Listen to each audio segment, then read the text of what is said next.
പാപം ചെയ്തപ്പ ഇനി അങ്ങയുടെ മകനെന്ന് വിളിക്കപ്പെടുവാൻ ഞാൻ യോഗ്യനല്ലപ്പ എന്ന് ഞാൻ എൻ്റെ അപ്പനോട് പറയുമെന്ന് ഹല്ലേലൂയ താൻ തീരുമാനമെടുത്തു. പ്രിയപ്പെട്ടവരെ, വിശുദ്ധ വേദപുസ്തകത്തിൽ പറയുന്ന എന്താണെന്ന് അറിയാമോ? തനിക്ക് സുബോധം വന്നിട്ട്, ഗ്ലോറി ടു ഗോഡ്, ഇന്നേക്ക് അനേകരും എൻ്റെ അപ്പന്റെ അരികിലേക്ക് മടങ്ങി വരാത്തതിന്റെ കാരണം എന്താണെന്ന് അറിയാമോ? അവന് സുബോധമില്ലാത്തതാ. Price the Lord. ഇവിടെ മുടിയനായ പുത്രന് തനിക്ക് സുബോധം വന്നപ്പോൾ തന്റെ അപ്പനെ കുറിച്ച് താൻ ചിന്തിക്കുകയുണ്ടായി. ദൈവമക്കളെ, താൻ തിരികെ വരുന്നു. തന്റെ മടങ്ങി വരവാണ് ഇവിടെ കാണുവാൻ കഴിഞ്ഞാൽ അത് വിശകലനം ചെയ്ത് പറയുവാനായിട്ടല്ല പോകുന്നത്.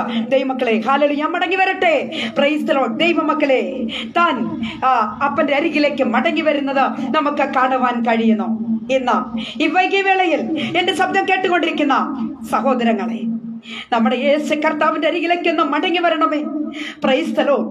നമ്മുടെ പാപങ്ങളെ ക്ഷമിക്കുന്നവൻ, നമ്മുടെ പാപങ്ങളെ, നമ്മുടെ ശാപങ്ങളെ മാറ്റിത്തരുന്നവൻ നമ്മുടെ അരുമനാഥൻ മാത്രമാ.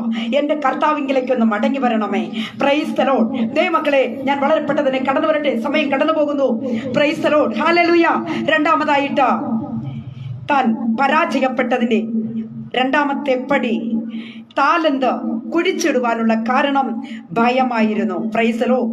ഹല്ലേലൂയ. ദൈവമക്കളെ, ആദ്യമായിട്ട് നാം കണ്ടത് യജമാനനെ കുറിച്ച്